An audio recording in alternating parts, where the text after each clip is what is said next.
Everyone, আসসালামু আলাইকুম। Welcome back to my channel be with Aliya. আজকে আমি পরশু দিনের শনিবার দিনের একটা ব্লগ আপনাদের সাথে শেয়ার করছি। তো এখন সকালবেলা ব্রেকফাস্ট শেষ করে সাইনকে নিয়ে ওর আর্ট ইনস্টিটিউটে যাচ্ছি। প্রায় বছর পর ওর আর্ট ইনস্টিটিউট খুলেছে। ও বেশি এক্সাইটেড ছিল, তো সে কারণে ভাবলাম যে তাহলে আজকে থেকে শুরু করে দিই। আর গতকাল স্যারকে ফোন করেছিলাম, স্যার বললেন ওনারা সব কিছু মেনটেন করে তারপর ডিস্টেন্স বজায় রেখে বাচ্চাদের ক্লাস করছেন। আর সপ্তাহে মাত্র 2 দিন হচ্ছে এই আর্ট ইনস্টিটিউটটা খোলা থাকে, শুক্রবার আর শনিবার সকালবেলা আর বিকেলবেলা ক্লাস হয়।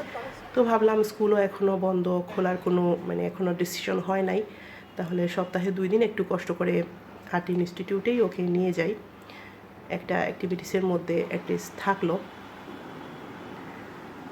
তো অনেক দিন পর রিক্সায় চললাম, আমরা মা মেয়ে রিক্সা দিয়ে চলে আসছি। আর আর্ট ইনস্টিটিউট আমাদের বাসা থেকে খুব বেশি দূরে নাই, তো যে কারণে আমরা রিক্সাতেই চলে আসছি। তো ওর জন্য ওয়েট করছিলাম অফিসে। এমনিতে বেশিরভাগ সময় আর্ট ইনস্টিটিউটে সাইনকে রেখে আসি, আর ঘন্টাখানিক পর ওর ক্লাস শেষ হলে আবার গিয়ে নিয়ে আসি। তো আজকে তো অনেক দিন পর গিয়েছি, সেই জন্য ওকে আর রেখে আসিনি, একদম ক্লাস শেষ করে তারপর নিয়ে আসছি। তো আমি সাথে থাকলে দেখা যায় ও এটা ওটা নেওয়ার জন্য বায়না ধরে। তো আজকেও আমার সাথে ও শপিং মল থেকে কিছু শপিং করে নিয়ে আসছে। তো আজকে একটা নোটবুক এনেছে, আর এই ছোট্ট ছোট্ট টি সেটটা নিয়ে আসছে। এই ছোট ছোট টি সেটগুলো আমারও অনেক পছন্দ হয়েছে, এগুলো আমার এমনিতেই খুব ভালো লাগে। এখন এই টি সেটটা আনবক্সিং করে তারপর সিটিং রুমে যে সেন্টার টেবিলটা আছে ওটার মধ্যে রেখে দেব।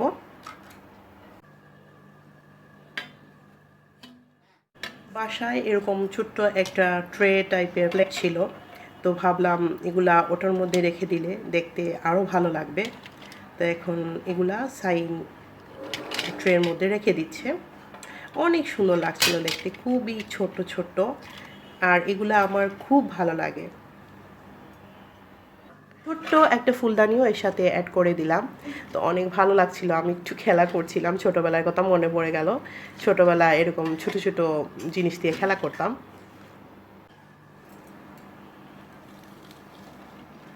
তো এখন সাইন ওর ডায়েরিটা আনবক্স করবে, এখন ও চাইছে ওটার জন্য আমি একটু শ্যুট করি, তো ওকে খুশি করার জন্য একটু শ্যুট করে নিলাম।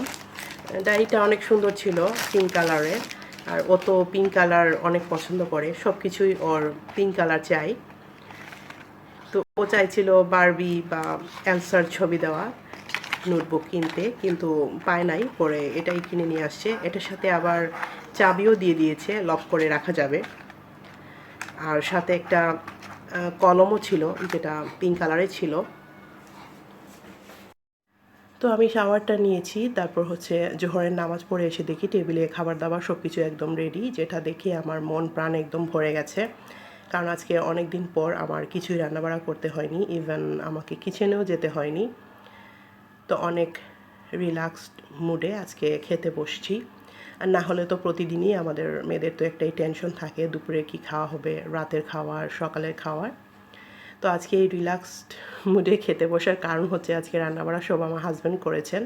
উনি এমনিতেই এটা সেটা রান্না করেন, কিন্তু আজকে একদম দুপুরের জন্য আমরা যা যা খাই সব কিছু রান্না করে ফেলেছেন। তো যাই হোক, আমরা খেতে বসছি, আর খাবারগুলো অনেক টেস্টি হয়েছিল। তো খাওয়া দাওয়া শেষ করে আমি এখন বিকেলবেলা কিচেনে চলে আসছি, আর দেখতেই পাচ্ছেন এত বড় একটা পাতাকপি। তো আজকে পাতাকপি দিয়ে আমি খুবই মজাদার একটা ডেজার্ট বানাবো, যেটা হচ্ছে পাতাকপির পায়েস, যেটা খেতে অনেক টেস্টি হয়।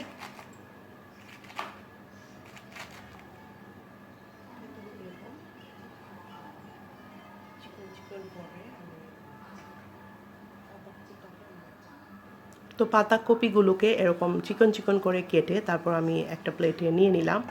এখন এটাকে একটা সসপ্যানে নিয়ে তারপর সেদ্ধ করে নেব, তাহলে পাতাকপির যে ফ্লেভারটা থাকে সেটা চলে যাবে আর এটা সেদ্ধ হয়ে যাবে।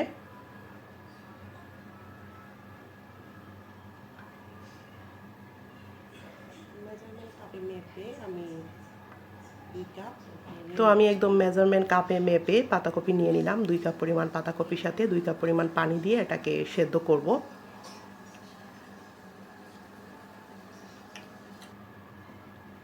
আমি এর মধ্যে 2 কাপ পরিমাণ পানি দিয়ে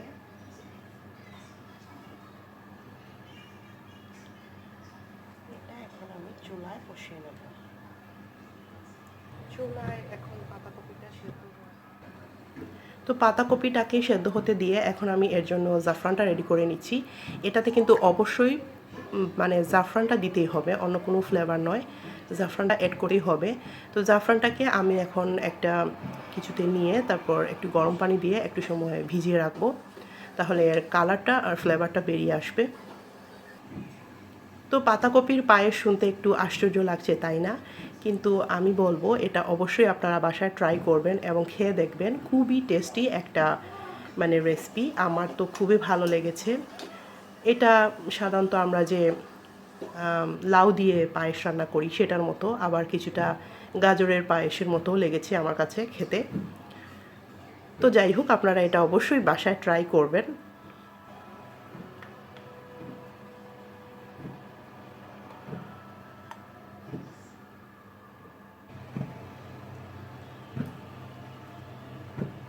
তো এখন আমি এটার জন্য ঘিটা নিয়ে নিলাম, আর পাতাকপিটাকে একটু টিপে দেখছিলাম এটা কতটা সেদ্ধ হয়েছে।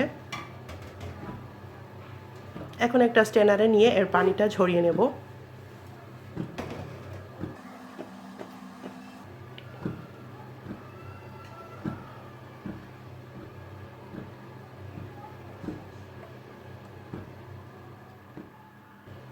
পানি ঝরিয়ে নিতে হবে, একদম পানি ঝরিয়ে নিতে হবে এটাকে। এখন কড়াইতে ঘি দিয়ে দেব, ঘি অথবা বাটার যেটাই আপনারা দেন দিতে পারেন।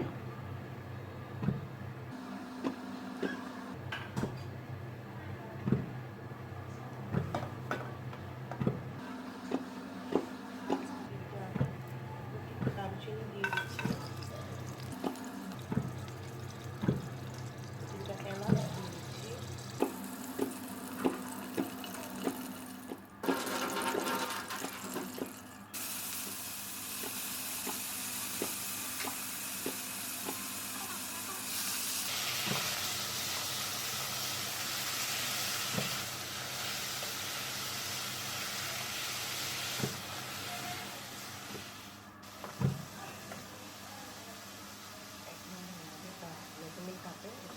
চিনি দিয়ে দিচ্ছি, চিনিটা যার যার ইচ্ছা।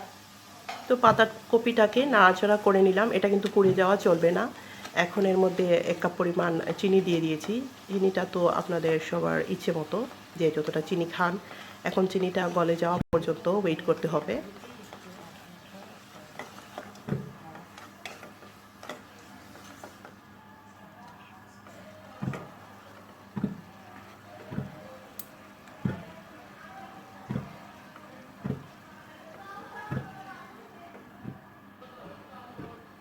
তো চিনিটা গলে গিয়ে কিছুটা পানি হয়ে গিয়েছিল, তো আমি খুব বেশি শুকাইনি, অল্প একটু শুকিয়ে তারপর এটাকে একটা প্লেটে নিয়ে নিচ্ছি, আর অন্যদিকে দুধটা জাল করে নেব।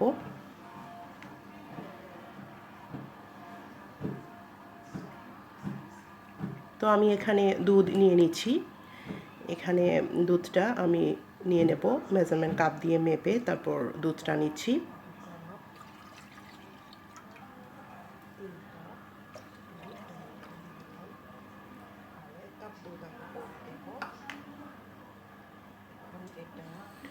তিন কাপ পরিমাণ দুধ এখানে নিয়েছি, আর 1 কাপ পরিমাণ দুধ আমি আলাদা করে রেখেছি, এটা গুঁড়ো দুধের সাথে মিক্স করে দেব।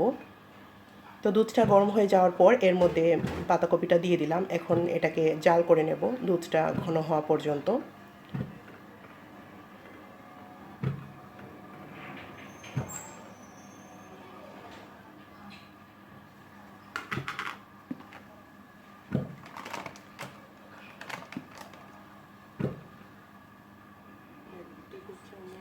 এখন গুঁড়ো দুধটা গুলে নিচ্ছি।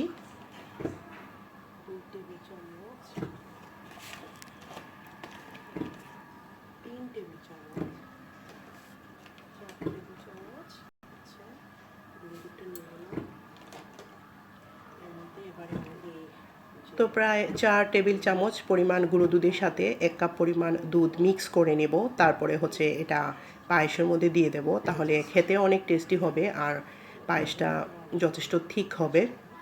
এখন গুঁড়ো দুধের সাথে দুধটাকে ভালো করে মিক্স করে নিচ্ছি।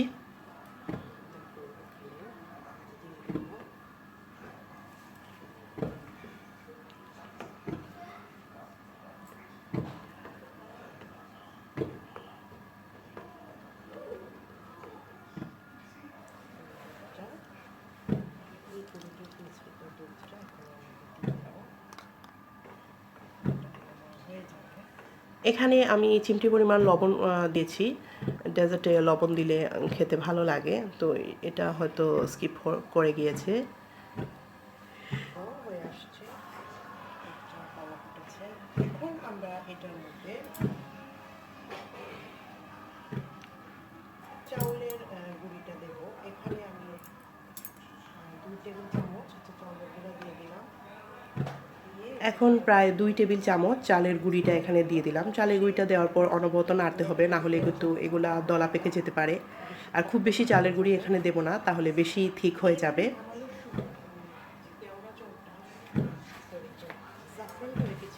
এখন আমি এর মধ্যে জাফরানের যে পানিটা ছিল সেটা দিয়ে দিলাম। তো নাড়াচাড়া করে আমি যতটা ঠিক করতে চাই ঠিক ততটাই ঠিক করে নেব পায়েসটাকে। সাধারণত যে পায়েসগুলো আমরা বানাই ঠিক একই রকম হবে, তবে খেতে কিন্তু অনেক টেস্টি। আপনাদেরকে আমি আবারও অনুরোধ করব, আপনারা অবশ্যই বাসায় ট্রাই করবেন আর আমাকে কমেন্টসে জানাবেন কেমন হয়েছিল। তো পায়েসটা রেডি হয়ে গেছে, আমি যতটা ঠিক চাইছিলাম ততটা ঠিক হয়েছে।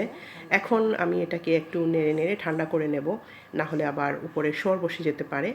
তো এখন আমি এর মধ্যে কিশমিশ বাদাম দিয়ে এটাকে পরিবেশন করব। তো আমার আজকের ব্লগটা আমি এখানেই শেষ করছি। সবাই অনেক অনেক ভালো থাকবেন, আমাদের জন্য দোয়া করবেন। আল্লাহ হাফেজ।